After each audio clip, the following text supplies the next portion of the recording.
नमस्कार, मैं भाऊ तोरसेकर। आप देख रहे हैं प्रतिपक्ष। दोस्तों, आपको क्या लगता है ये इन्फोर्समेंट डिपार्टमेंट डायरेक्टोरेट ईडी जो है उसने देशमुख के साथ क्या खेल चालू किया है?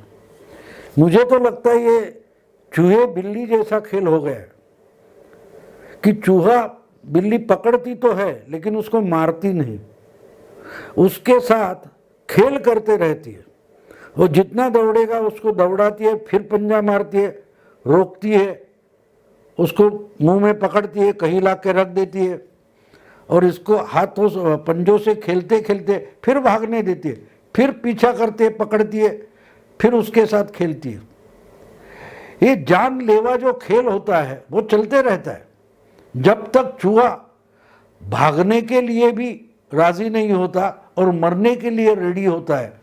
ऐसा एक खेल होता है और मुझे लगता है कि मान लो ईडी भी देशमुख के साथ कुछ ऐसा ही खेल कर रही है, ऐसा ही खेल चल रहा है। क्योंकि अब 2 महीने 3 महीने होने को आए लेकिन देशमुख डरे हुए हैं, छुपे हुए भी है। बार बार उनको समन्स भेजा जा रहा है, वो समन्स को रिस्पांस नहीं कर रहे, प्रतिसाद नहीं दे रहे, न आ रहे सामने। कभी बोलते कि वीडियो कॉन्फ्रेंस से सवाल जवाब करो, कभी बोलते तबीयत बिगड़ी है, कभी उठकर कोर्ट में जाते कि मेरे खिलाफ जो इंक्वायरी चल रही है वही बंद करो। ये सब डरावना खेल जो चल रहा है, ये कानून से चल रहा काम है या एक जानलेवा खेल है? जानलेवा उसका मतलब चूहे बिल्ली जैसा खेल है कि डराया तो जाता है कि कभी भी मारा जाऊंगा, लेकिन बिल्ली मारती भी नहीं, तो उसको टोटली डिप्रेस किया जाता है, डिमोरलाइज किया जाता है। प्रतिकार करने की हिम्मत हार जाए, इस ढंग से चूहे से जो खेल चलता है उसको चूहे बिल्ली का खेल बोलते हैं।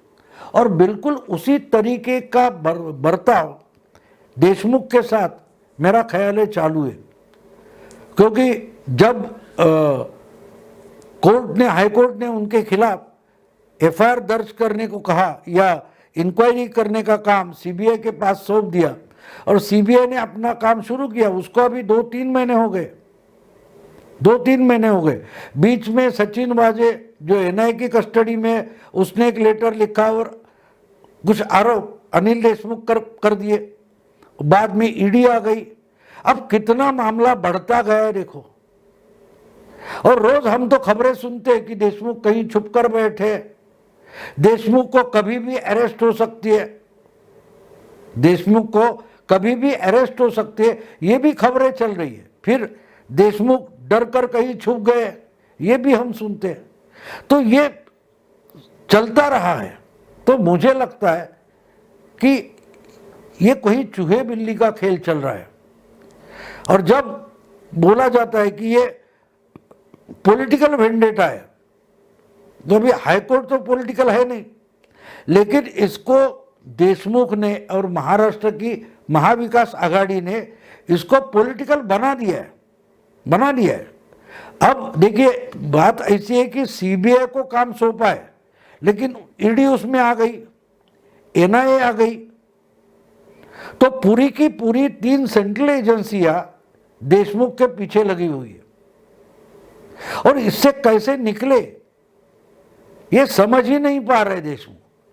वो अपने वकीलों का सलाह लेते होंगे और इस पर कोर्ट में जाएंगे, उस पर कोर्ट में जाएंगे। लेकिन एक तरीके से हम अगर सोचे कि अगर 3 समन्स भेजने के बाद भी दूसरा कोई होता और सामने नहीं आता ईडी के, तो जो ईडी तुम्हारे घर पर आके छापे डालती है वो तो आपके घर पर जाके भी आपको अरेस्ट कर सकती थी। आपको याद होगा प्रताप सरनाईक के घर में जब ईडी ने छापे मारे थे, तो उसके बाद वो तो प्रताप सरनाईक घर में नहीं थे, लेकिन उनके कंपनी में ही डायरेक्टर या भागीदार रहे उनके बेटे को ईडी अपने साथ लेकर ऑफिस गई थी। और कुछ 6-7 घंटे उसकी इंक्वायरी चली, बाद में उसको छोड़ दिया। लेकिन घर में जब छापे डाले गए उसके बाद सरनाईक के बेटे को भी ईडी अपने साथ लेकर गई थी। तो इसी तरीके से देशमुख के घर में जाकर भी ईडी उनकी इंक्वायरी करने के लिए उनको उठाकर ला सकती है, क्योंकि अब तक 3 समन्स देशमुख सरनाईक के तो एक भी समन्स नहीं था, डायरेक्टली उनके घर पर छापे मारे गए और उनके बेटे को उठाया गया था। तो उसी तरीके से अगर देशमुख के साथ कुछ जबानी करनी है, पूछताछ करनी है, तो अगर वो नहीं आ रहे तो उनको उठा के लाना ईडी के लिए कोई कठिनाई की बात नहीं है, लेकिन किया नहीं है। तो क्यों किया नहीं है? खबरें जो आई कि अभी किसी भी वक्त ईडी देशमुख को अरेस्ट कर सकती है, देशमुख अंडरग्राउंड हो गए, देशमुख नॉट रीचेबल है, जब जब बोला गया, तो इसका मतलब शायद उनको डराने की कोशिश की गई है, डराने की कोशिश, यानी भाग कर जाएंगे कहां तक। और जब तीसरा समन्स देने के बावजूद देशमुख ईडी के ऑफिस नहीं पहुंचे, उसके बाद उनकी 4 करोड़ 20 लाख रुपए की संपत्ति जब्त की है ईडी ने। ये बड़ा गंभीर मामला है। आप समझ रहे हैं क्या हो रहा है? ईडी ने आज तक जितने लोगों की संपत्ति जब्त की है, वो कोई नाम आपको याद है? एक का नाम नीरव मोदी है, दूसरे का नाम मेहुल चोकसी है, तीसरे का नाम विजय मल्ल्या है, चौथे का नाम अनिल देशमुख है। जो कार्रवाई पहले तीनों के खिलाफ ईडी ने की, वही कार्रवाई अगर ईडी देशमुख के खिलाफ भी करती है, उनकी संपत्ति जब्त करती है, तो उसका अर्थ क्या होता है? इससे हम क्या समझ पाते हैं? क्योंकि बाकी के 3 जो है, पहले 3 मल्ल्या, नीरव मोदी और मेहुल चोकसी, ये तो देश से भाग चुके कि अपने को उनको यहां की ईडी या पुलिस पकड़ेगी उसका डर है।